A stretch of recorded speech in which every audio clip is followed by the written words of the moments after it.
Hello, everyone. My name's Andrew Fritz, and you're listening or watching the Surf the Astral podcast. This is a spiritual show about meditation, lucid dreaming, and the out-of-body experience.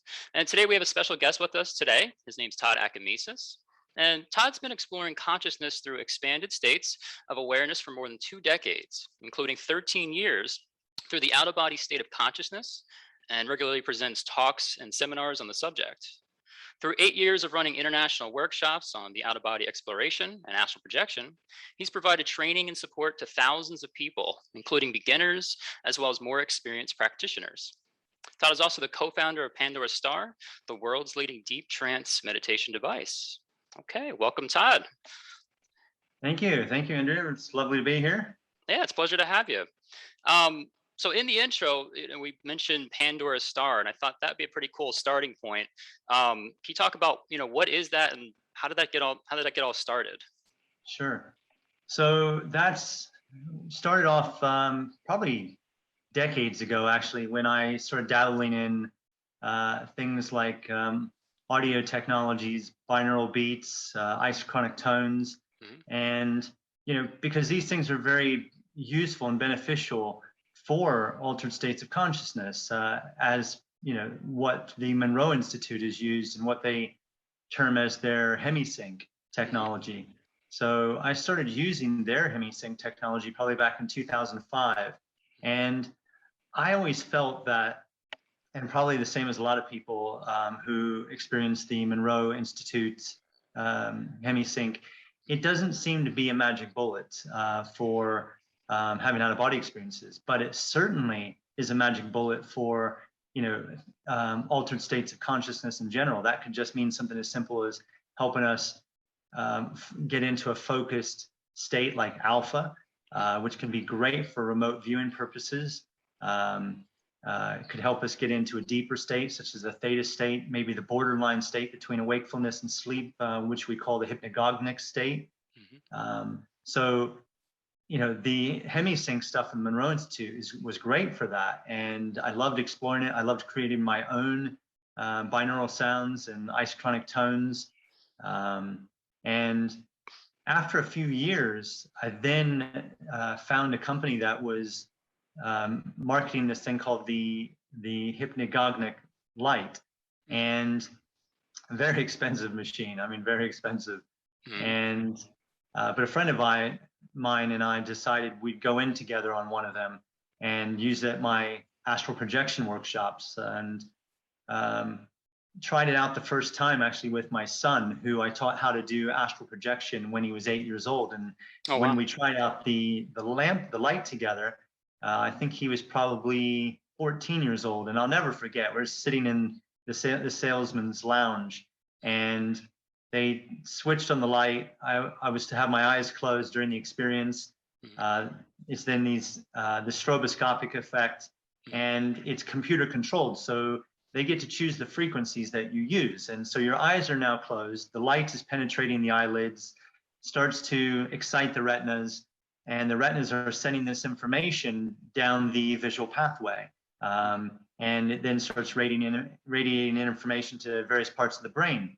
And your brain then starts to interpret the flicker rate, the duty rate, the intensity, and you get, kaleidoscopic effects. You get mandalas, fractals expanding and collapsing, and it's taken up your whole inner vision. It's profound. Couple that with something like some really deep music, and you've got something that's incredibly immersive that you can just go into. So the only problem was the company that made that version of this lamp, their software was lacking. So another friend of mine who tried the lamp developed what is now PandoraStar, and together we built the company. And so the light is essentially, it's a brainwave entrainment device, and it's designed to follow the principle of the brain's frequency following response. So let's say you want to achieve a 4 hertz frequency state, 4 hertz, which is the light switches on and off 4 times per second. And at that frequency, you're on the delta theta border pretty much. So we're talking deep meditation states. Yeah. So with that, we can use the light to create hybrid states of consciousness, because we can run up to 4 frequencies at the same time. So we can look at something like lucid dreaming as an example. And we know with lucid dreaming, we're looking at, theta rhythms. We're looking at alpha. We're looking at the theta boosting, bringing gamma into it, 40 hertz gamma.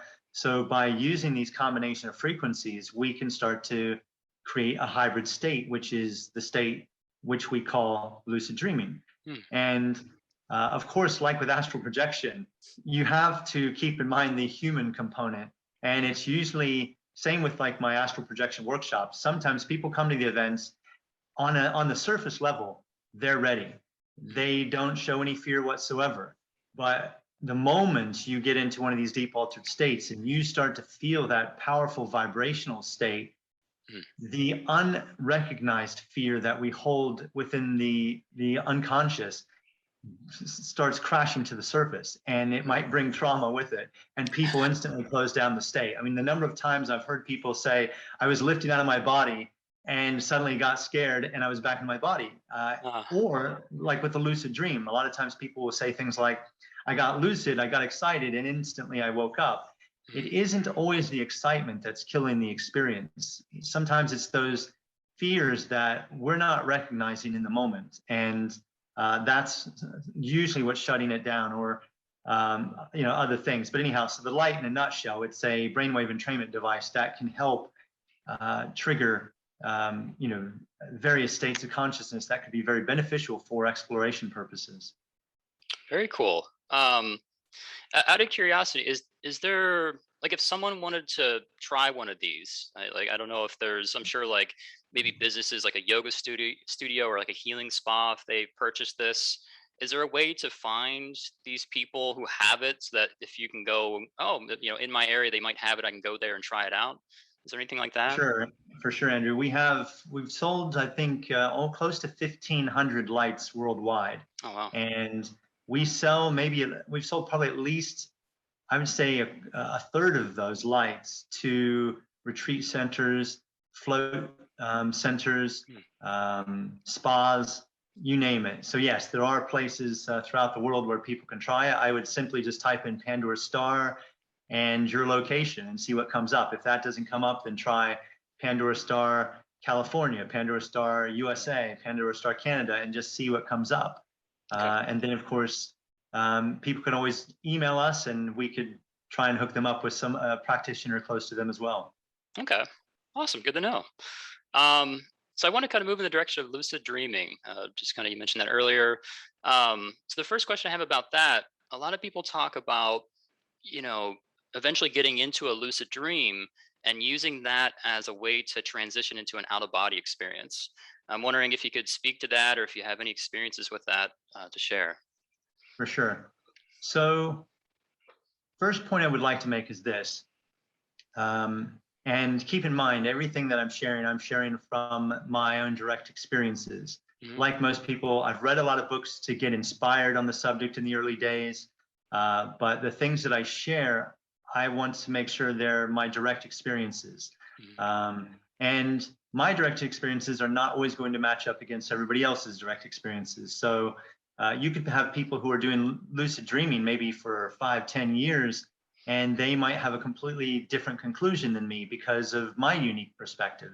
Right. So when I was 5 years old, I had a near-death experience, classic sort of experience where I was drowning, bright white lights, and suddenly I'm dry as a bone, no longer underwater, standing in a very physical place. And to a 5-year-old, this is going to be an experience that you just really can't articulate very easily. You may not understand very easily what's going on. But I was brought back. Somebody fished me out of the water, got me conscious again. And over the period of a few months after that, I started having lucid dreams from age 5-6 years old. And so I think that near-death experience was like the catalyst for me, for these experiences to begin in my life. And at first, they they are what I would consider, you know, a personal dream environment where the dream content is the dreaming mind, Mm. and it's the subconscious, unconscious, superconscious state that is generating, you know, these dream environments. But I then noticed, even as a kid, maybe I would be in the middle of a dream and I'd hear a voice that was like a disembodied voice. The voice didn't match to anything in the dream, Mm. and the voice would maybe say something like, um, uh, you know, focus through the dream, see through the dream, Mm. trying to keep it kid friendly, I guess, you know, using simple language. Mm. And then I would follow the instructions and the dream would fade away and I would be in yet another environment. Mm. But the you know, the environment that just, you know, faded in, or the dream that faded out, the new environment for some reason seems more real. Mm. And as you're probably aware, lucid dreams, when they're really, when you're super conscious in these states, they can seem more real than physical waking life. But my experiences early on showed me that there was something else happening that seemed to be even more real than the lucid dreams. Mm. And sometimes when I was brought out of a lucid dream in the moment into another environment, as an adult, I look back at that and I now have the confirmation as with my adult lucid dreams and out of body experiences. I think all dreams are actually taking place in the etheric body and the astral body. Mm. Um, I just have too many experiences that demonstrate that I can go from a lucid dream, uh, and maybe suddenly I start concentrating on my astral body, and I'll suddenly feel powerful vibrations, and the dream environment imagery just fades, Mm. and suddenly I'm standing somewhere else. So I think, yes, you can definitely transition a lucid dream into an OBE, but I think if you go into this with the idea that perhaps you're already out of body, but the environment is being obscured, that reality is being obscured by the dreaming mind itself. Right. So would you say, because that makes a lot of sense, in a way, kind of being already out of body while you're in the dream state, so to speak. Do you see like a dream state kind of like an overlay experience on some dimension wherever they're out of the body? Like it's just like they're in their little dream world, and then it kind of goes poof, and then whoa, here I am. Is it kind of like that, or? Absolutely, absolutely. Robert Monroe actually, I think, coined the term like dreamers. You know, when we go out of body, we can, let's say we're just in the etheric or the intermediate levels between the etheric and what we would call the astral. Mm-hmm. You can find your friends, family members just standing around, sitting on a park bench, and you can come up to them and you can say, "Hey, do you know you're out of body?" And at first, they're actually in a dream bubble. They're sitting out of body in their etheric or their astral body, completely unaware that they're out of body and they're in a dream bubble. They're literally in the bubble of a dream. Mm-hmm. And that is taking up their entire field of awareness. And their awareness is not even, you know, conscious awareness. This is unconscious state. Mm-hmm. So, but there's been these moments where I've been able to get their attention. I've been able to penetrate the dreaming mind and get them to wake up within the out of body state. The dream will then, end. Mm-hmm. And I would say something to them. Okay, look, you're out of body. Let's see if you can remember this. And they'll be like, "Oh, I'm wide awake. I'm wide awake. This is exciting. This is amazing. There's no way I'm going to forget this." And then the next day you ring them or message them and they're like, "No, I have no memory of what happened." You know? And this is because, I mean, for a lot of us, the amnesia that hangs in the air, in the ethers, is strong. And I think it is part of the program itself. It's part of the experience to have that. But I don't think we're meant to stay in amnesia for the entirety of our stay here on Earth. Mm-hmm. I think it serves a purpose. I think we are, when we originally come to this reality. We, in a sense, we're signing up to something. We're saying, okay, this does exist. The 21st century is, I will, to all intents and purposes, I agree it's real. And then you enter this state of consciousness as a baby, and not everybody loses those memories at a young age. The majority of people do. You'll find the odd young person who has their memories intact. It's very rare. But I think all of us have deja vus. All of us have, profound spiritual experiences like synchronicities that start to nudge us, start to wake us up little by little. And so I think it's typically just the amnesia that's very strong through these different layers that we don't even realize that we're dreaming every night. A lot of people say, oh, I don't remember my dreams. You're dreaming every single night. Right. The dreaming mind is very powerful. We're out of body every single night. And we can get evidence, we can gather evidence of this through shared out of body experiences, through our loved ones who aren't even practiced in lucid dreaming or the arts of astral projection, just by them keeping a dream journal.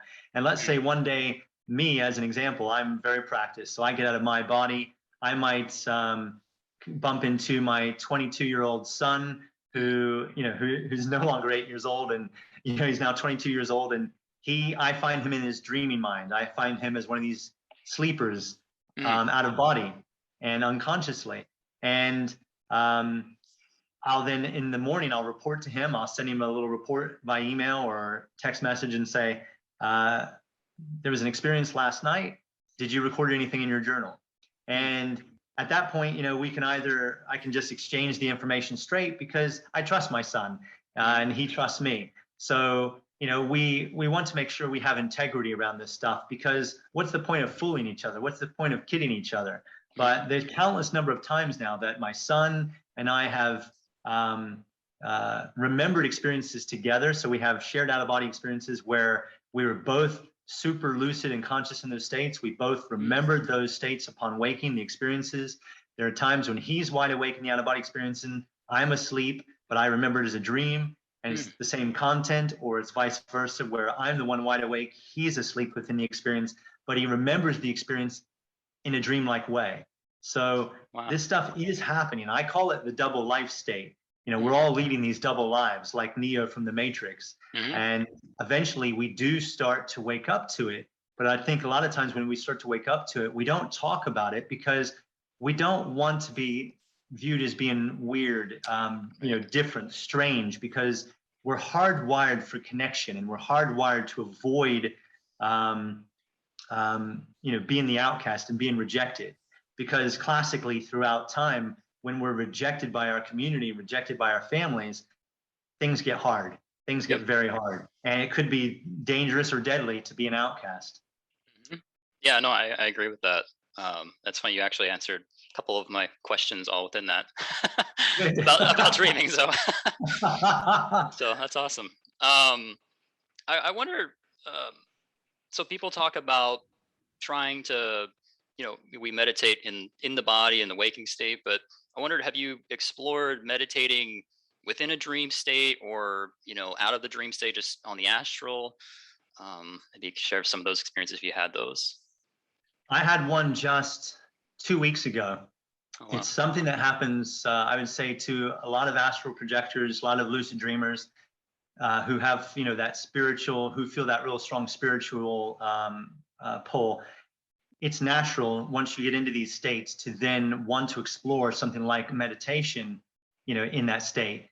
And what they find is typically it will amplify the experience. So it'll amplify your experience of meditation. So if your experience of meditation in the body, let's say you've done some breath work, after about 10, 15 minutes of doing very good breath work, maybe with a mantra, you start to feel vibrations. You start to feel the flow of energy through your body. Whatever that's felt like to you, now imagine that 10 times that effect in the out-of-body state. Imagine in the out-of-body state, once you've revved up your astral body's chakra system, your dream body's chakra system, however you want to sort of suggest this, you can sort of just be like a rocket. You can then have, after you've built that energy very strong, you can then say something like William Bullman would recommend, who's another amazing out-of-body teacher, something like Higher Self Now. If you can imagine, while you've been meditating for what seems like a few minutes, you've built a profound state of energy within the out-of-body state, and then you're like light a fuse when you make a command like that, Higher Self Now. You may not go directly to this higher state of consciousness, but boy, it's going to take you somewhere, and it's going to be profound. So yeah, meditating in that state can be amazing. Like I said, just a couple of weeks ago, I recorded an experience where I fell asleep, went to bed at night as I typically do, around 10, 11 p.m. And had woken up several times in the night with the intention, as I usually do, that when I wake up and I don't recall having an experience yet, then as I'm falling back to sleep, I'm setting the intentions. I'm programming my mind to have an experience. And what classically can happen for me and a lot of others is we may fall asleep without feeling the transition, but we wake up on the other side. And for a lot of people, they wake up into a dream state because they have that break in conscious awareness from falling asleep unconsciously and then arriving somewhere else because the astral body was on autopilot. You might be in the middle of a dream state because, again, the dreaming mind can be very strong if you're not consciously aware that you're out of body, or consciously you're aware out of body. So you then have to pull a couple lucid dreaming techniques, such as put your hands in front of your face, watch your fingers for a few seconds, see if they start to change. Typically they do. The moment, if you're in a dream in particular, you hold up your hands in front of your face, you don't even have to say anything. You don't have to make these classic lucid dream statements like, am I dreaming or awake right now? You just have to intensely stare at your fingers, and they will start to morph. They might turn into a claw, they might elongate, they might shrink, you might grow more fingers, you might see through them. That stuff will happen on its own in most cases. So in this experience, I'd already fallen asleep unconsciously. It was probably about 4 o'clock in the morning. And then suddenly I found myself sitting in lotus position on this small rise, and there was a green field, and there were about 10 people sitting around me. And I'm just so trained for this now. I just questioned this. I was like, I don't know these people. And I looked at him very close and I was like, I don't know any of these people. Where is this place? And instantly I was like, oh, this is either a dream or out of body. I then did the test to see if I was in what we call a consensus reality, where it's beyond the dreaming mind. It's a real environment with real sentient beings. So I established it was the astral field. And as I sat there in lotus position, I thought, okay, well, I want to go deeper. These people don't seem to be fussed that I'm here. So I just sat there, started going deeper within the experience. And suddenly the reality I was in started to fade and another reality started to emerge. And I started to now walk around in this new reality. But something was really interesting. I knew I was now in yet a higher frequency body. I knew that I had just left my lower astral body, or just astral body in general, behind, sitting in lotus position in another field, while my physical body is now asleep in the physical reality. So I'm having an out-of-body experience from within an out-of-body experience. Oh wow! And I was aware of the two other bodies in those two other reality frames. So I've now got three unique perspectives of reality. And in this reality that had just emerged from meditation, I eventually found myself on a small ferry, type cruise ship, and I was mingling with the people from that dimension of reality, which was not a parallel Earth, but one of the counterpart levels that exist on the astral that can relate to Earth-type realities, Earth-type scenery. And I was on the ship. I remember going to the rear of the ship, standing and just looking into this beautiful starry sky. And I thought, I don't know where this is, in context, because there's not an astral map. You don't have a map to say, okay, this is, this part of the astral, that part of the astral. Right. And, but I could suddenly feel a much higher vibrational state of myself was aware. I was aware of it and it was aware of me. Mm. And it was aware that I was aware of these other states, my physical state, my astral state in meditation, and me on this yet other level. And there was just this powerful continuum of consciousness, that was in that moment that I was aware of. It was just profound. Yeah. And this voice of this higher part of me was just now, just imagine this 100 more times.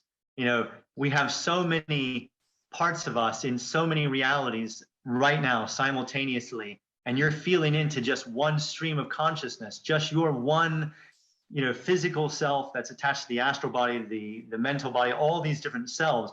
This is just a taster of all the other stuff that's out there that is part of the soul group. Mm-hmm. It's profound, and this is the type of stuff that fuels me to keep going, because like now on physical earth, we've got a lot of high strange stuff going on in the world, a lot of frightening, scary stuff going on in the world. Yeah. And so it's leading to so much uncertainty for a lot of people.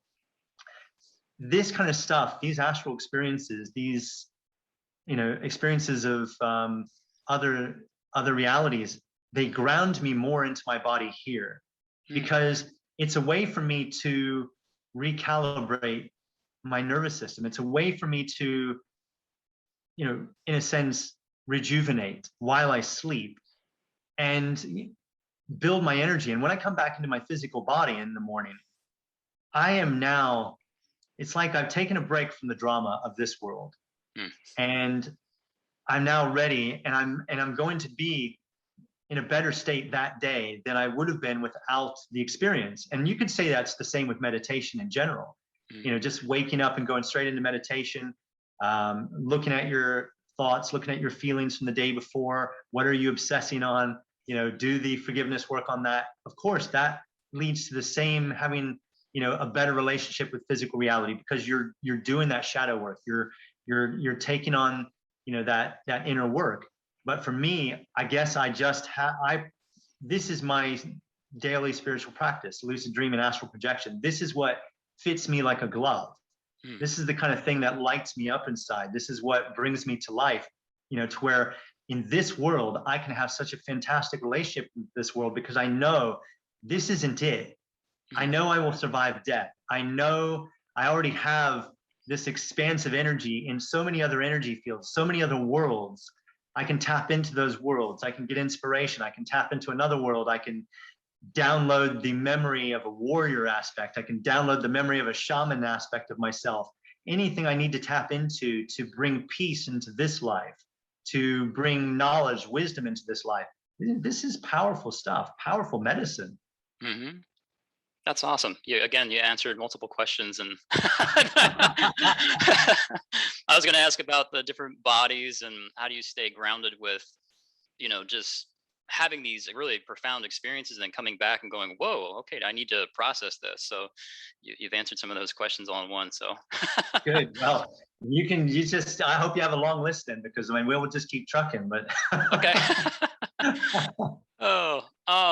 So I guess maybe going a little bit back. So I would say I'm still kind of new to my lucid dreaming practice and out of body experiences. So I'm wondering if you can kind of go back to when you decided to commit to having an out of body practice, and maybe just some of the obstacles you had to overcome to kind of take those next steps with that. For sure. So when I was a child, this stuff came very naturally. I didn't really have to learn much, but it stopped around age 12, age 13. And then it was gone. The experiences were now all dreamlike experiences and nothing conscious. It wasn't until age 35, I'm 52 years old now. So we're looking at 17 years ago, I picked up the Hemisync Gateway experience from the Moreau Institute. And I had a good couple of months of using, the CDs. This was, 2005 when 2004, 2005. And I just realized very quickly that, again, these things are not magic bullets, because we have a lot of, like you say, unprocessed baggage that we need to deal with. And this is what typically slows people down, gets in the way, can be the block, can be the wall that we hit. And seems like, you get to this thinking that, oh, it's just not for me. Maybe it's just not something I can do. Yeah. Let me reassure everybody, this is something all of us already do. We just want to get to a point of lifting the veil to where we can consciously do it. And after almost 17 years of conscious practice, I've whittled this down to about the simplest technique I can give people. And if they follow my instructions and not their fears, this is like one of my mantras for my workshops: follow my instructions, not your fears. And you will succeed at this. But typically it's the determination, it's the setting the time aside for it, getting over, your fears, in the sense of, not just getting over them, but working on them and realizing that, am I going to let my fears hold me back my whole life? Or at some point, am I actually going to, do the self-forgiveness work? Am I actually going to look at this stuff and stop bypassing, even the pain that might be associated with an old memory? Because typically when we bypass pain, when we bypass, what happens, we're bypassing wisdom as well. There's always a gift in every lesson. And if we're bypassing the lesson, you don't get the wisdom, you don't get the gift. It's that simple. Right. We don't keep walking down the same roads. We only keep walking down the same road because we don't change. We start to change, we start to walk down new roads, new doors start to open to us. So, this is part of the spiritual path. If you want to progress at this stuff, it's a daily practice. It can't be like a once a month practice. You might then get, it's a numbers game, maybe 1 out of 12 practices in a year, because it's once a month. You might get one result, but is that what you're really looking for? Or are you looking to be able to lie down at night and have your bedroom become your portal to other worlds every night, every single night? Because that's the reality it can be for everyone. And I'll break it down. It can be as simple as, lying down and dedicating 3 hours. Let's say you go to bed earlier than usual. So if you typically go to bed at maybe midnight, you would go to bed at maybe 10 p.m. If you typically go to bed at 10 p.m., maybe you go to bed at 9 p.m. And then what I would do is I would make sure I then set the alarm to where I wake up 3 hours before I would normally need to get up and get on with my day. And what you're now going to do with that 3 hours is you're just going to say, okay, I'm going to go to the toilet. I'm going to maybe just go and get a drink of water, just, a couple ounces, because you don't want to then drink a bunch of water and then have your bladder in the middle of the experience, be an obstacle. All right. So you go to the toilet, get yourself a little bit of water just to wet your mouth. And then let me just unravel what you do next. Typically, if you're going back into your own bed, because you might have a limitation of space, you might be sharing a house with somebody, sharing an apartment with somebody. So maybe you only have your bedroom. You can't go to the sofa, because some people say go to a different environment, different room in the house, because by going to that different space, you're saying, okay, when I'm in this space, I'm focused on astral projection. When I'm in my bed, I'm sleeping. Right. But if you haven't got the space, then not a problem. What you can do is you just take your pillows from one end of the bed, the normal sleeping position, put the pillows on the opposite end of the bed. This is now your astral projection exploration position. And you make those strong associations. Okay, so for me, there's typically a few things I have tool-wise. I have surgical tape. Now, this one might seem very strange for people. They may not, I've never heard that as an astral projection, technique. I've heard of like wearing eye masks and things like that, or earplugs so I can block out the external world. Surgical tape is important for the reason that nasal breathing is a big part of what will fuel the experience. And what typically happens is when we start going deep with the practice, let's say we're lying still for a good half an hour, we have our eye mask on, we haven't moved our bodies, we're doing all the right things, but then we notice our mouth is very dry. Because what's happened is your mouth has probably just come open. Maybe you're a mouth breather. 90% of the public, of the general public, are mouth breathers. Yeah. Your mouth is going to get insanely dry. That's going to become a distraction. But also, because you're a mouth breather, you're poisoning your chi. You're poisoning the very energy that is helping you, that will help you fuel the out-of-body experience. And a lot of people are completely oblivious to this. Even a lot of teachers are completely oblivious to this fact. you have to learn to exclusively breathe through your nose when you're doing the astral projection practice. So I get surgical tape in particular, because, it isn't going to, hurt my face, not going to hurt my skin. So I'll take a strip, put it over my mouth, take a few more strips, top and bottom, just to make sure my mouth is not going to open up during the experience. It may sound strange, but what would you do to have an astral projection experience? Do you think taping your mouth up is the worst of what you could do? But it is a wonderful starting point. So I tape up my mouth. I then, instead of wearing like a typical eye mask, I want my eyelids to be properly, down. I don't want them to open. I used to recommend an eye mask called the Mindfold, where you can literally open your eyes behind the mask, fully open them, and it's still pitch black. But the problem is, if your eyes open up behind the mask, let's say that you wake up in the night and there is a little bit of light coming through the mask, that itself, or you could be a distraction. Or let's say you fall asleep and then you wake up again. One of the things that we do that break the state straight away is we open our eyes. So I usually take a bandana and I kind of wind it up, and then I put it around my eyes and fasten it, in the back. So I've now got a bandana, which is holding the eyelids absolutely shut. And that I'll get back to in a second why that's important. So I've got the tape on my mouth. I've got the makeshift eye mask with a bandana. I've got some earplugs. I'm ready to go. I'm now going to lie still for 3 straight hours. And if you do this right, you won't be able to move anyway, because you're going to get into paralysis. You might get into paralysis several times throughout that 3 hours.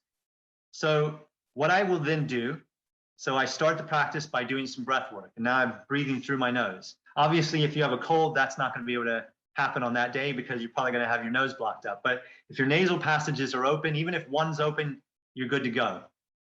So I would start with about 10, 15, 20, maybe 30 minutes of clean breath work.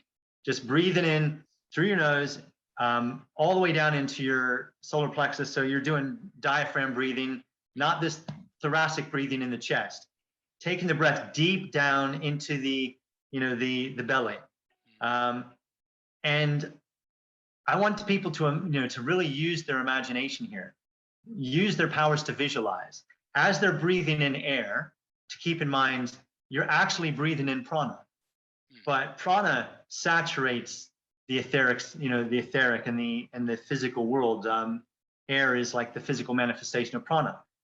So I want them to imagine that it's actually coming through every pore in their body. When they breathe in, the prana is coming through every pore of their body. That chi energy is just building inside them now. And for maybe 10, 15 minutes, that's all they're focused on, is just the breathing. They're not even thinking astral projection yet. You're just focused on breathing.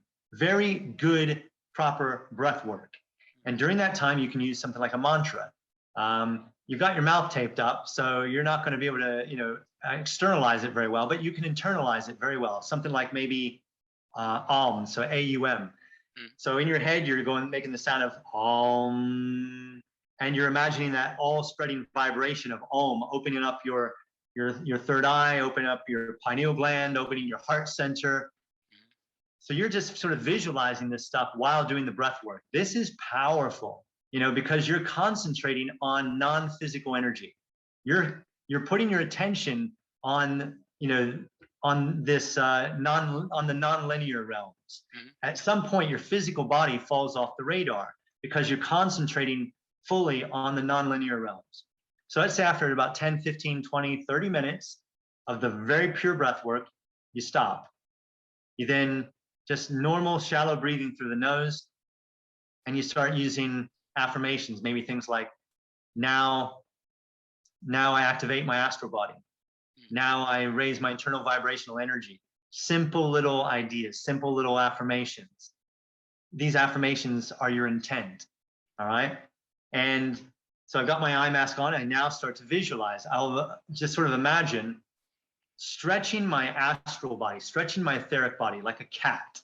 Like I'm not moving my physical body at all. I'm not even thinking physical. I'm just thinking moving my astral body, limbs, my arms, my legs. And if you can imagine that etheric body just overlays your physical body perfectly, all right? And now you're stretching it.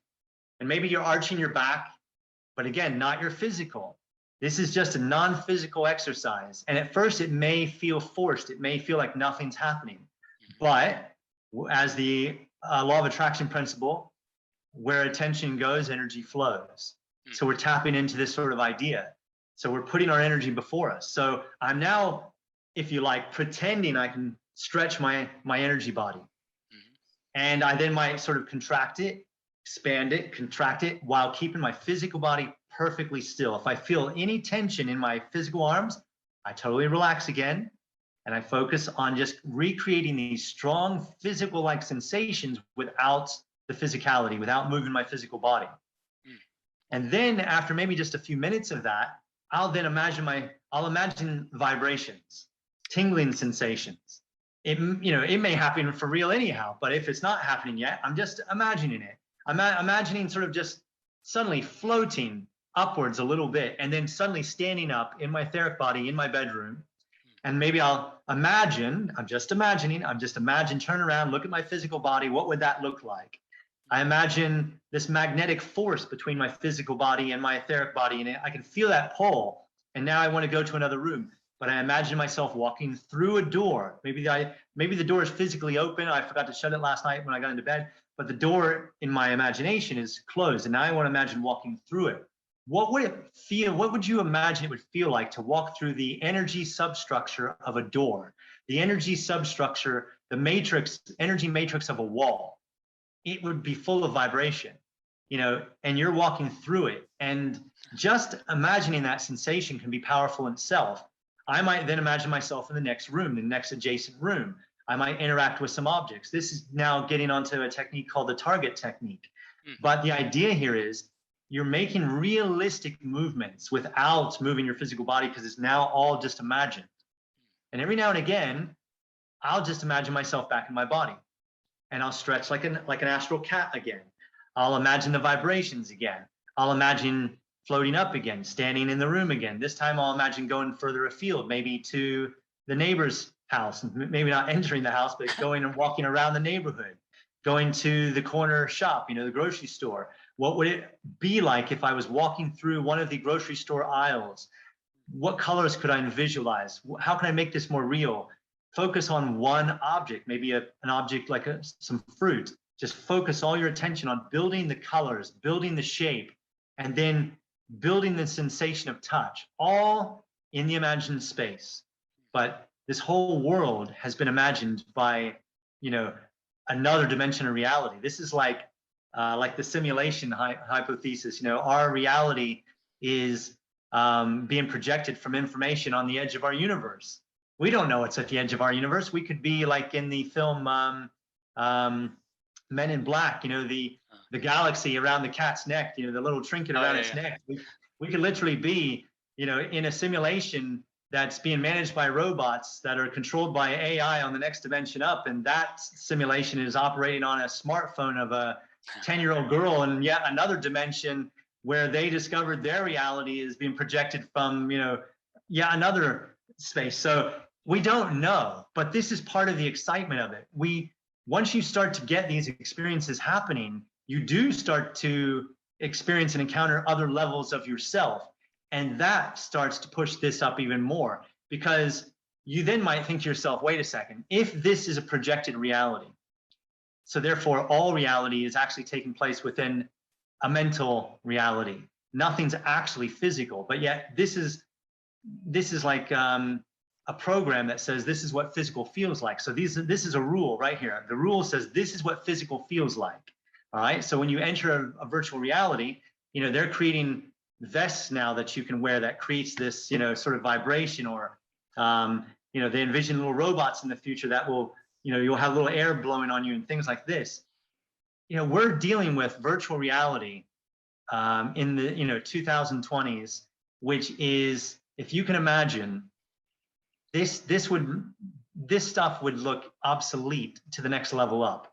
The virtual reality stuff we're creating on this level would look like a kindergartner created, this, and it's a 2D project. I mean, it's just our technology versus the actual technology that drives these realities is what would seem like magic to us. The expression, technology gets to such a level, it seems like magic to, to us. And if a UFO landed in our garden, we wouldn't even be able to imagine what's driving that. So let's get back to the practice. So for me, I'm just getting lost in the imagination. I bring myself back to the sense of my body. I start afresh again with the stretching, and I'll then just keep going for 3 hours. Now, what happens within 3 hours if I fall asleep? Fantastic. As long as I've fallen asleep without being lazy, because a lot of times people just get bored and then they just fall asleep. Right. I'm not talking about that. When I say fall asleep, you've been full on practicing, and then you've just allowed your awareness to dip a little bit here and there. Like when you've imagined yourself stop walking around your living room, and then suddenly you imagine yourself back at your body. And before you start imagining stretching your energy body again, just relax, let go of all thoughts, just for a few seconds. And your awareness will dip a little bit, which takes you down to that borderline state where things can start to happen. All right, so that's what I'm talking about. And if you dip unconscious, that's not a problem. You've done that on purpose, because I guarantee you within, a few minutes, you've practiced so much already, you might wake up on the other side. You might suddenly be in a dream in the etheric body, but because you've concentrated so much, you've stayed focused, suddenly something might trigger, oh, wait a second, this is a dream because I was just practicing OBE. Boom, you're awake. Let's say that doesn't happen. Let's say you literally just fall unconscious, and then minutes later, wake back in your body.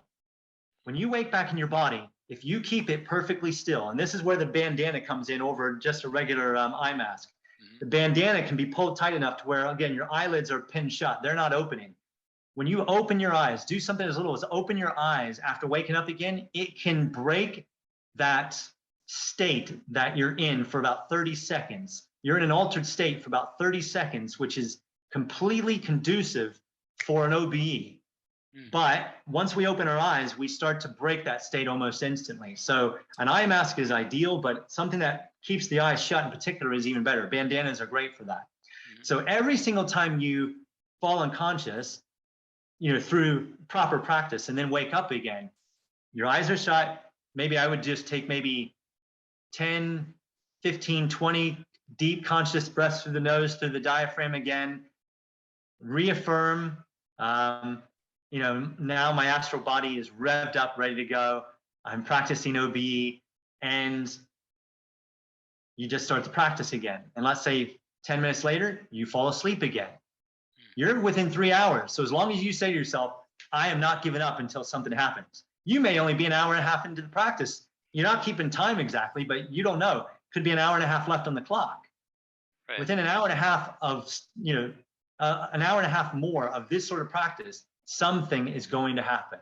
You're either going to wake up on the other side, or you're going to feel a conscious transition with powerful vibrations. And if it doesn't happen the first night, then you're like a trained Jedi master. You are practiced in the art of patience. All right. You're not going to say to yourself, oh, that sucked. I knew that wasn't going to happen. That's when your ego comes in. It's like, oh, I knew this wouldn't work. I knew that guy, Todd Acamesis, was talking rubbish. That's the ego. And your ego is happy for you to learn stuff, but it wants you to fail. All right. It literally wants you to learn something so that when you fall, when you consider you failed, it then gets to kick you. That's when your negative self-talk is getting you down. You're like, oh, I'm never going to try this again. That was a waste of my time. No, you are a practiced Jedi master. Patience is one of your virtues. So the next day, you line yourself up with another 3 hours. The next day, another 3 hours. Maybe you're committing 3-4 times a week to that sort of practice. I guarantee you within the first week, something will happen. But you have to have this mindset, I will not give up until it happens. It can be that simple. It will work. You don't need anything more detailed than that. You just need the dedicated practice. You need, this awareness that I'm going to see this through, and it will happen. And you keep a dream journal, you keep yourself a journal. No matter what happens, you just write in that journal. Even if there's nothing to remember, you write in the journal, I woke up at 4 o'clock to practice, 4 a.m. to practice, put the surgical tape on my mouth. I was fully dedicated to practice. I did 3 hours, felt some tingling sensations at one point. I spoke to my higher self. I called in my guides. I asked beings from other dimensions to put portals next to my bed. I really loaded it all in there. And you're writing this out in the journal. Jesus, man. Writing stuff like that in your journal, that's high inspiration. And that's the type of high inspiration that is going to bring about high strangeness. I like that last part. Yeah. Awesome.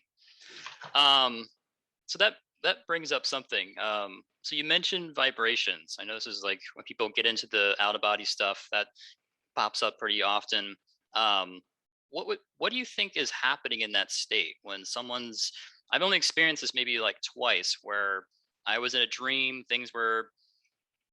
I wasn't lucid, but I was like, something's going on here. And then I dropped out of the dream, and then I was just kind of still, but I was experiencing these really intense rushes through my body and sounds. Um, what do you think that is? I don't know. Do you have an idea? So, like I said, I mean, if you can imagine, like you take your arm, for example, just put your arm up like this, and you start to flex your hand and your fingers. Mm-hmm. As you're doing that, your etheric body is doing exactly the same thing. All right, your etheric body perfectly overlays your physical body. So when you're lying there on your bed and you're feeling these powerful vibrations, you're in an in-between state. You're not exclusively feeling physical reality. You're not exclusively feeling the next dimension up. You're literally in this hybrid state of both worlds. And because you're experiencing both worlds, you can feel your physical body, you can feel the paralysis, but those vibrations are the collective chakras, and they're wide open, and they're literally taking in energy, and that energy is about to power an OBE. Those vibrations are literally a precursor to an out-of-body experience, and it's your chakras. They've literally just opened, and you're ready to go. Okay. So when you come back from that dream, you've exited the dream, you're in your body, you feel the vibrations. In that moment, that is an altered state, which is primed for an OBE.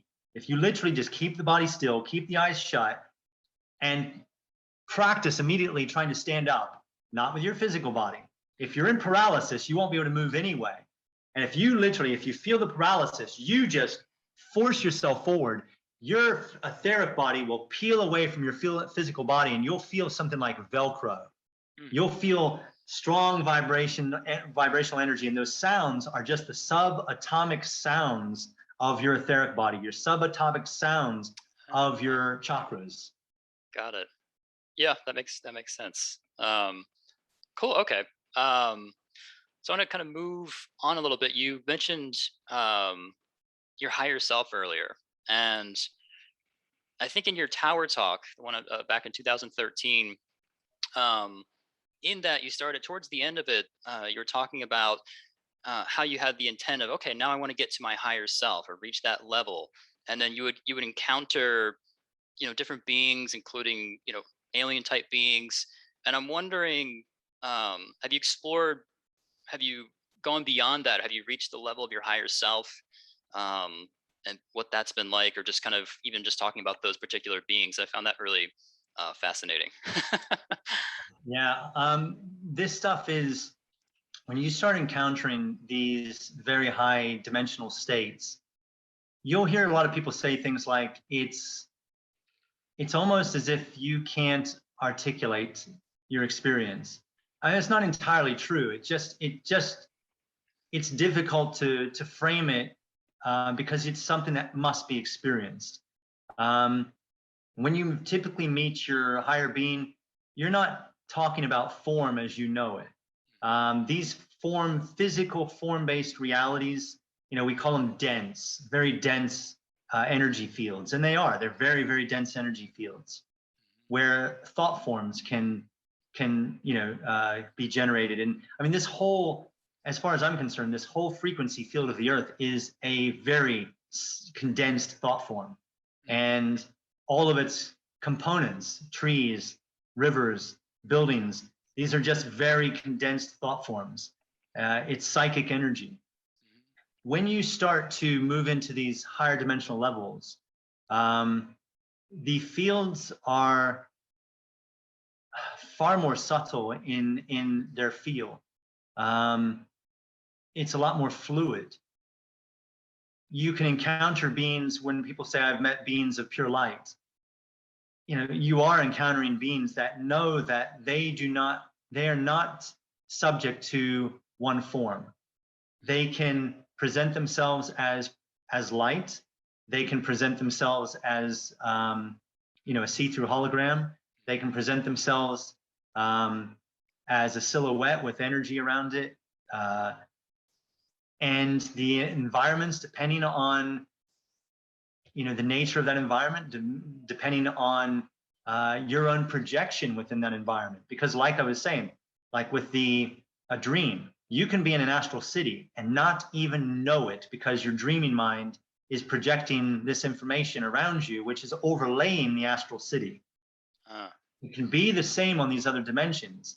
The difference is these beings that live in these higher dimensions, they are fully aware of all of their projections. We usually are not. It's the same here in the physical field. We project our ideas onto other people. We project our thoughts, our feelings onto other people. We psychically attack people regularly without even consciously knowing it. If you're sat there all day, you're fuming about an argument that took place earlier with somebody.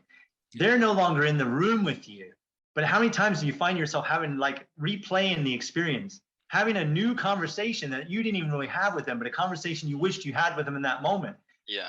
Right there, that's a psychic attack. If you're projecting anger outwards, you're creating energy, you're creating thought forms.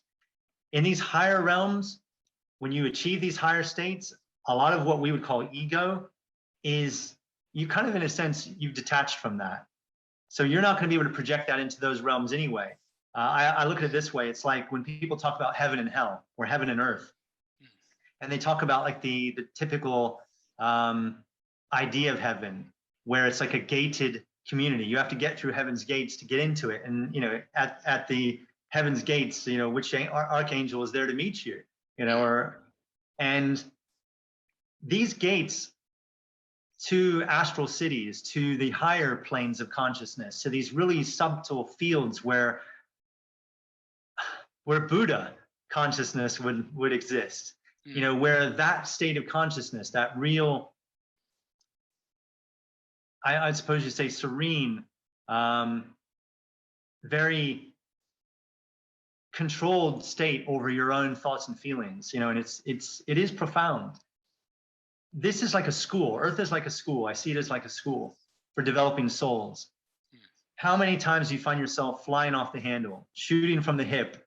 You get upset, you get angry, whatever it is, and you don't seem to have much control over your own feelings. You don't seem to have control over your own thoughts.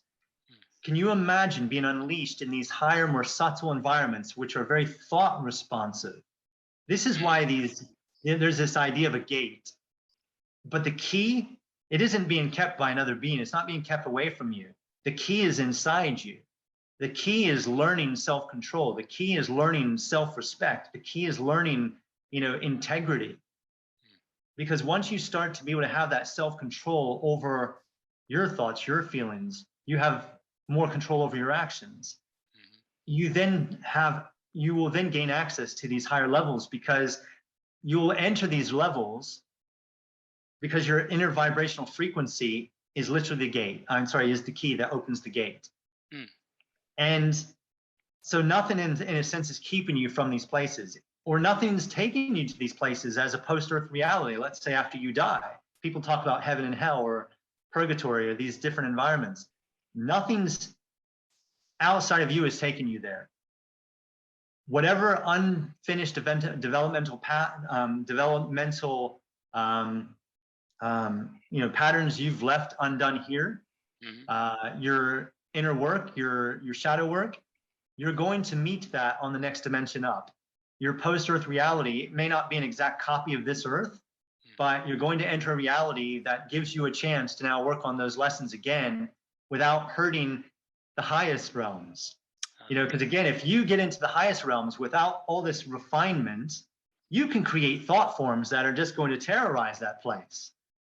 So this is why we have this earth dimension where it caters for everyone. It caters for those coming here for the first time, so they're like spiritual kindergartners, versus PhD quality learning, to where you get to the point of having discernment, wisdom, to where you don't keep taking, advice from people who are still shitting in the collective sandbox. Like at the moment, I'm not going to take healthcare advice from people who are massively overweight, am I? You have to be discerning. You have to look at, somebody who's giving you advice and think, okay, is this the best person to get advice from? Right. So I got off a little bit off the, the original question. What are these places like? What are these beings like? If you are entering these spaces in a very harmonious way, and usually you're not going to get in there without that harmony anyway. Yeah. Then you're going to meet reality as it is, beyond your projections.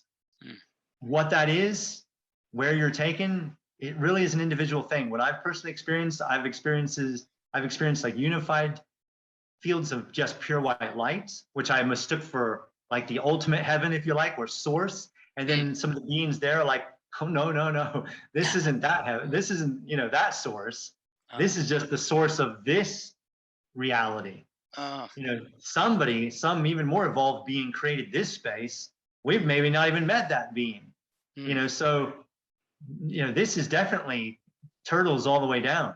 This stuff it's fascinating. Yes, in these other fields of consciousness, you can meet non-human intelligences like, the grays, reptilian stuff. This stuff is real, far more real than any of our fears. But it is for each individual to explore. And I think, even when people listen to some of my lectures that are online about some of these higher states of consciousness, again, I may not be giving it the perfect justice as what I possibly can, because a lot of the experience is left behind. When you come back into your body, you're left with maybe 5% of the experience. Oh, right. Because it's almost like the human mind, the human left brain mind in particular, it's almost past its comprehension. Right. So you're bringing back minimal, information, and you're hoping every time you go, you're maybe going to take another puzzle piece and you're going to slot that in place. Yeah. And that's kind of how it works. But yeah, in these very higher states, I've experienced my higher self as, just a being with a corona of light. I've experienced it as just pure light. I've experienced it as, hey, let's move into a lower energy field to where I can present myself as within a human body, and we can just take a walk along an astral seashore. So these higher vibrational fields, they're not form as we know it. It's a formless intelligence. It's interesting for sure. Yeah. One thing we're kind of mentioning like different planes, and perhaps, as you go inward, you might encounter these different beings. And like I've gotten to the point where I can like go, oh, okay, like our universe and like these different dimensions, like physical and all the way more inward. And then I remember, I think you've talked about this maybe online before. Like, okay, here's our universe, but what about if there's the possibility of other universes, multiple universes? And that's where like I get like brain freeze. I go like, it's like, whoa, like it's one thing to see like, okay, there's all these different dimensions of reality here, and then there's possibly other universes. I want to just maybe talk about just your thoughts maybe on that. Sure. So typically the average astral projector with an average sort of practice will experience, in most cases, just the astral field. So you're talking about a parallel dimension to this one, just a higher vibrational frequency. And in that astral space, in the astral world, it's worlds within worlds. It's dimensions within dimensions. So that'll keep you busy in itself for a lifetime. Yeah. But when you're talking about parallel universes, we're not talking about exactly the same thing here. So I could say, for example, parallel Earth. Parallel Earth is not necessarily something you're going to find on the astral planes. You'll find Earth-like environments, but they're not true parallel universes with a parallel Earth. You are literally entering, yes, another universe, a parallel multiverse. We're living in a multiverse. So let's say you come out of your body, and a lot of people, when they think about a parallel Earth and a parallel self, they might think, they look in the mirror and say, oh, I'm going to see myself as I am in another dimension. In another parallel universe. Not necessarily. I'm a tall white man in this in this earth. In another world, I can be a short black man. And I've encountered that. I'm women in other bodies in parallel earths, but they're still me. And what typically is happening there is as you're leaving your body, you might go through a wormhole and suddenly you're in this parallel universe in a parallel earth, and you've entered the body, literally entered the physical body in another physical universe of a parallel version of you. And in that moment, the part of you that is typically occupying that body is, in a sense, now unconscious. It's unconscious to the fact that you've just entered. And you're in that body and you're like, oh my God, wow. And you're looking at your hands like, oh my God, look, I've got brown skin instead of pale skin. Oh, look at my fingernails. Oh my God, actually, whoa, I'm a woman. And then you go and you look in the parallel earth mirror in the bathroom and you're like, oh wow, I am a woman in this parallel earth, universe. And you might have children. Suddenly your children run up to you in that reality. And at first you don't even know their names. Right. You don't even know their names. You're like, oh my God, how am I going to cover this? How am I going to not blow my cover on this? Yeah. How am I not going to freak these children out? Because now their mommy is acting really strange. Right. Like, oh, what year is this? Where do we live, children? They're like, mommy, what are you talking about? And they start to cry. I've had experiences like that. And I find it so fascinating. But what's happening here is this higher self, this highest version of our collective soul group, which is simultaneously tapping into all of these parallel, worlds, all these parallel realities and universes simultaneously.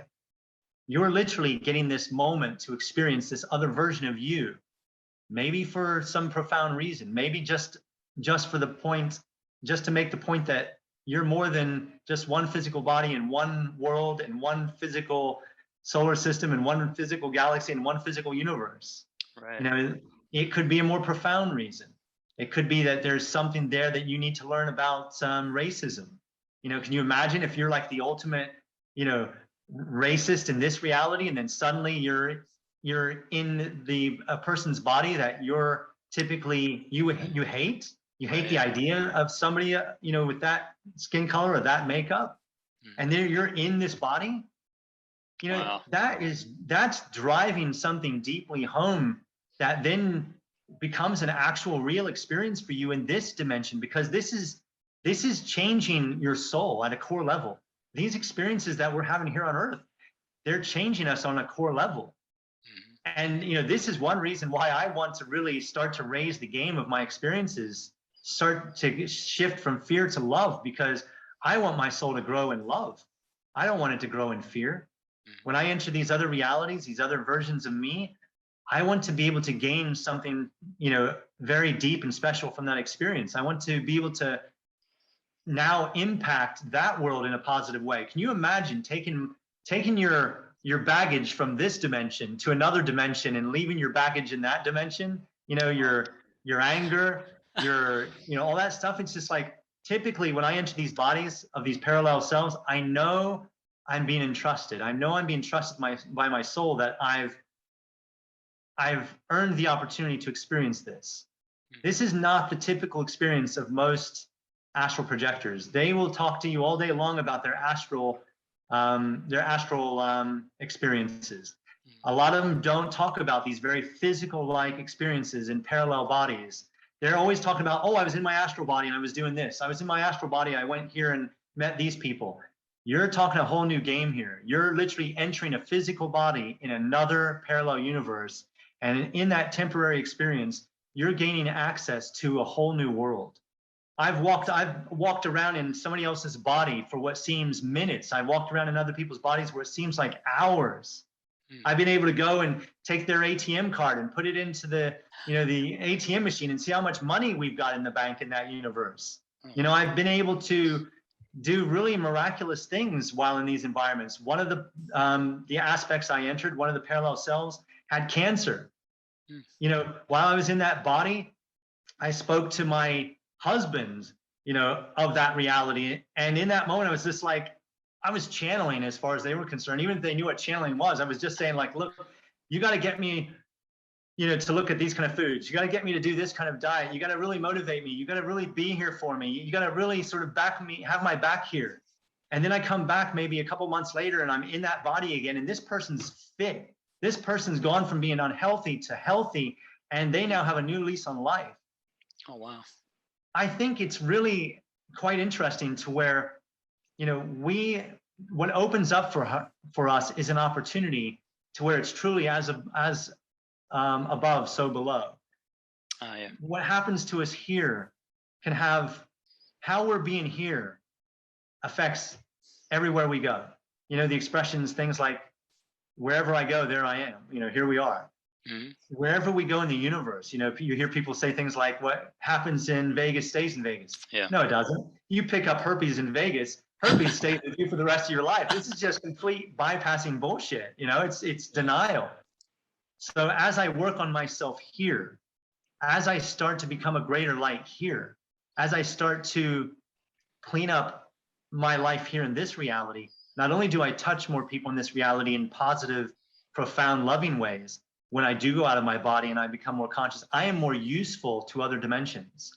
I think Robert Monroe talks about where in one of his final experiences, in his third book, Ultimate Journey, he talks about going to the furthest point within our projected universe, the source point to where the universe was being projected. And he found these graduates, what he called graduates, Earth graduates. And these souls were just so luminous. Their energy was like the energy of a sun. And he said he saw these souls that are newly entering this dimension of reality to taste the Earth life system, to develop through this system. And he said their light was dim in comparison to the graduates of this system, which were now graduating this system, right, going off to other systems that, to those systems, they're in kindergarten spirituality. And here comes a PhD quality learned soul from the hard knocks life of Earth, going through the whole spectrum of the poorest to the poor, to the richest of the rich, through this whole spectrum of experience through hundreds, if not thousands of incarnations. And you're taking that collective experience into another world that may not know what forgiveness looks like. Maybe they only know adversity. And here comes this Messiah type figure, like Jesus came to our world. This stuff is more real than our fear. Yeah. This is, I love talking about this. I guess one last thing I'll say, just because we're getting close on time. What are your thoughts on like just this planet right here, like your physical body, and then the potential of having another physical body somewhere in other part of this planet, and then at the same time, like you're saying, in another parallel universe, having another body in another planet in a different universe. What are your thoughts on that? Like, you think that's if I heard you correctly, so having like two physical bodies here on Earth at the same time, that like maybe would never meet, but you're running two bodies simultaneously, different parts of the world. And right, then on top of what you just talked about, like having something else going on in a whole different universe. Yeah. So, I mean, you can look at this from two different perspectives, I guess. When you do something, you're probably aware of remote viewing. I've heard of it. Yeah. Okay. So with remote viewing, typically what you're doing is you're sitting down, you're getting into an alpha state of consciousness where it's a relaxed, focused state. Pick up pen and paper, and information is coming to you from the Akashic, from the 0 point field, whatever you want to label it. Information is now you're being channeled to you, and you're drawing, you're writing information down, so you're gathering data. Sometimes, so that's called CRV, controlled remote viewing. There's another angle to remote viewing called I think it's ERV, extended remote viewing. This is typically where you would lie down. This is where you would get into a deeper altered state like theta, maybe bordering theta on delta. And you then suddenly, you're not just receiving information, you're at the target site itself. That target site might be Hiroshima, minutes before the bomb blast. And you feel physically on site as if you have a physical body. So here you are, in most likely now, in another timeline of our Earth, you've literally just bilocated. Oh. You literally have a physical body in another timeline that relates to this Earth. That's one angle of it. Another angle could be, yes, you have a doppelganger, like you're kind of alluding to, I suppose. Your soul incarnates, your whole soul family, a majority of your soul family incarnates into a particular timeline, at the same time. And then you got a large soul. Most of us have large soul families. The more we develop, the bigger these soul groups become. And it becomes very dynamic. So there could be many parts of your actual soul that is incarnated into the same timeline, into the same, 21st century Earth. Yeah. And, whether you distinguish that as a unique part of you, which it is, there's that angle of it. Can you then bilocate, get into a remote viewing session, one of these ERV sessions, extended remote viewing, project yourself into the same timeline, but instead of me being here in England, I project myself sitting next to you in a physical body. You know what? I've had 2 experiences like that in 17 years of this practice, because I practice astral projection, lucid dreaming, deep meditation, and remote viewing. Remote viewing, I don't practice as much as I used to. That's only because astral projection has become my main focus along with meditation. But there were 2 instances in the past where I knew I was in a double body now. My same physical body had duplicated itself here in the same timeline. I visited a friend the first time it happened, scared the shit out of my friend. It was like, where did you come from? And instantly I was back in my body. And then we were both on the phone, and he was like, it's one of those moments where you don't know what to think. Right. Did that really just happen? So I think there's a mixture of things like that. But yes, can you imagine being in your physical body, maybe just sitting like you are now, just getting into the lightest meditation because you've become so practiced, and you can open up a data field, a data stream to another world in a parallel reality, and then find one of your parallel selves, boop, drop in. You're now in that body in a parallel universe while in your physical body on Earth, and you're aware of both, and you're operating in both simultaneously. It's as if you've got 2 TV screens in front of you. You're not missing any of the action. This stuff it's not like you have to do one and then the other. It's both at the same time, and you're able to do everything as if you would if it was just one body. You're not missing any of the data. No information is being lost. Oh man. I think this is when you start getting to this idea of omnipotence, things like this where, omnipresence, you're just becoming more advanced.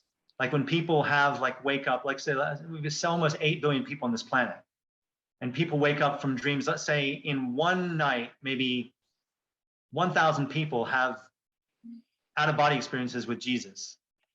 If we look at the idea of the individual, whether the man was a real man, let's just take the idea. We're looking at a very advanced soul, maybe even a hybrid human, non-human intelligence that has light years of experience compared to ours. Omnipresence, this ability to be in more places than more than one place at a time, maybe thousands of places at a time. They can literally meet the needs of 1,000 people at one time. Maybe they can meet the needs of 1 million people at the same time, of meeting their own needs in that moment. Can you imagine that? That's I love this stuff. And then it's interesting, like within my own mind, I'll run into a block, a picture, and I have to my mind gets blown, and then I kind of move on with new awareness, and then I hit another block and I have to blow that up. And but I love it. I could talk about this forever. So that's the beauty of this, though. I get to a point where I might think, oh, is this the most profound my experiences can become? And then boom, it just gets blown away. I'm like, nope. Yep. Yeah. So you just gotta, it's like that idea of my bowl is now full. My ego thinks it's full, so I'm going to empty it.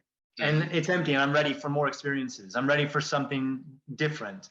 I'm ready to experience something, profound again.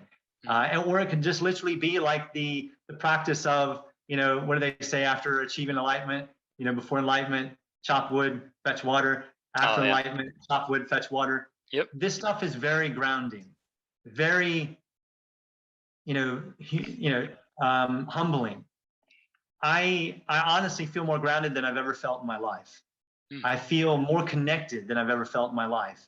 And with all the crazy shit going on in the world right now, I think this is where we need to build this sense of connection even more, because even the mechanics of what's happening, I don't want to kind of take a side, because in this moment I don't, because there's enough division going on right now. But what I will say is what's not normal is all this disconnection.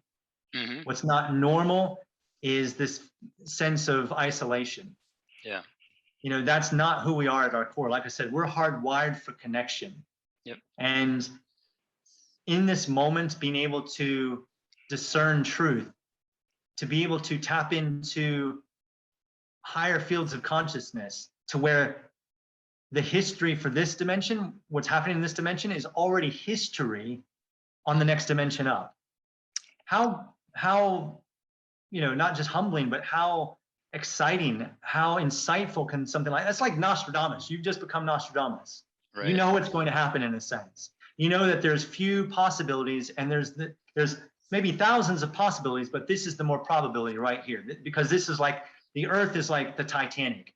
It only, there's the iceberg, and we can only turn so fast. Yeah. Because this is collective. This is our collective consciousness, our collective shadow. Right. So, there's few probabilities that are on the radar for us right now versus the millions of possibilities, the endless possibilities. We have to look at what's going on. We have to decide to where we're going to look with fear, or we're going to look with love. Are we going to, decide for ourselves what is lawful versus what is actually, legal? Because, like the memes, when you see memes of something like, for some of the stuff going on in the world, we know that there's certain things like psychedelics. Psychedelics is a great example. We've been conditioned since birth that psychedelics are, it's an A-class drug, and it's bad, bad, bad. You'll get psychosis, bad things will happen. Yeah. That kind of conditioning kept me away from psychedelics my whole adult life up until just a few years ago, when I started to trust that maybe I didn't have all the answers around this, or maybe I was taking advice from people that wanted to keep the biggest secret of all from me, that, I'm not just this one body, that consciousness, literally the suppression of who and what we really are, is the biggest conspiracy of them all. This is, to me, something like psychedelics, once I started down that road and I dabbled a few times and realized that, holy shit, it just peels back the veil. It just peels back that amnesia almost instantly. You get instant connection with these other realms. You get instant connection with the nature realm, the elementals, all of this stuff that seems like fairy tales. 90% of the people in Iceland believe in elves. And it's just like, why? Is it because their folklore is so strong, or is it because the field, is so strong in Iceland? Is it a thin place, a thin space between worlds, like, the ranch in Utah, Skinwalker Ranch? There's so much more going on than what we're told. So when you look at the control system, we look at the patriarch, the system, we're all, whether male or female, we're all plugged into this program. We're all plugged into it. It is genuinely like the Matrix.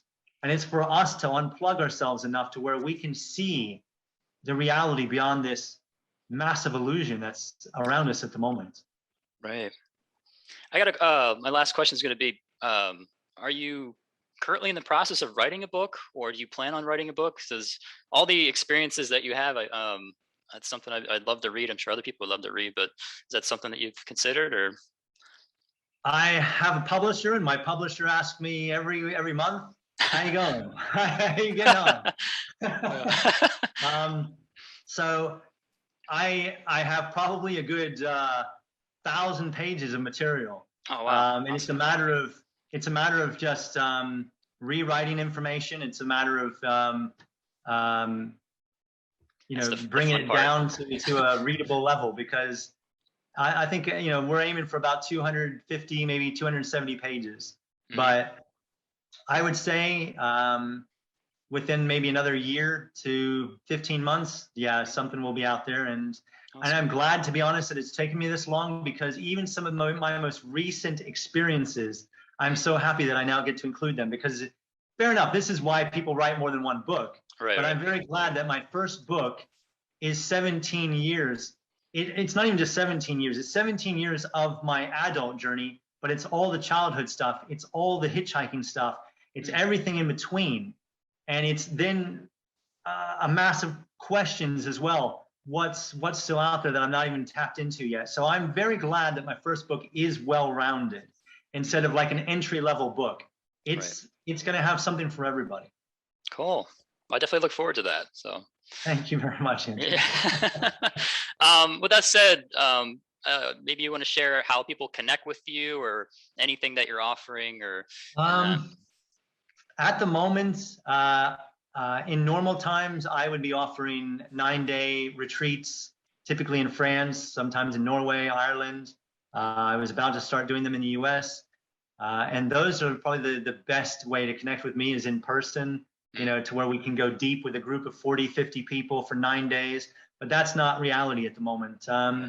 So I'm not even really doing online stuff at the moment. I've kind of pulled back right now, and I'm focusing on spiritual and political activism, because a lot of times in the spiritual world, you'll hear people say like, oh, I don't get involved in politics. If we don't speak, if we don't speak up, we don't use our voice, then our silence is our voice. Right. Our silence speaks for us. Our children have to live in this world longer than we do. And the work that I do now is for our children. And I want to bring my experience of spiritual, my spiritual side. I'm a spiritual man. That doesn't make me a doormat. I think a lot of things going on right now, people are, like I said, we're feeling very disconnected, and a lot of it is unnecessary. So I'm heavily involved in spiritual and political activism at the moment. But if people want to connect with me and want to see what I'm up to, or they want to connect with my past work, which is the astral projection stuff, YouTube is the best place for it. They go onto YouTube, just type in my name, and they'll find my collective body of astral projection, lucid dreaming, consciousness exploration, synchronicity work. If they want to find what I'm up to recently, and they're not afraid to look at more than one side, then I suggest they find me on Facebook.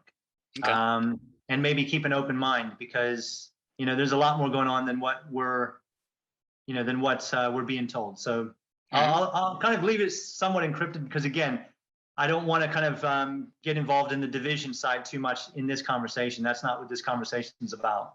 Okay, awesome.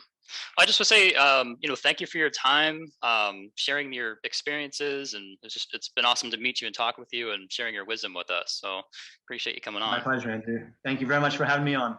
Absolutely. Everyone, you've been listening or watching to the Surf the Astral podcast. We'll see you next time.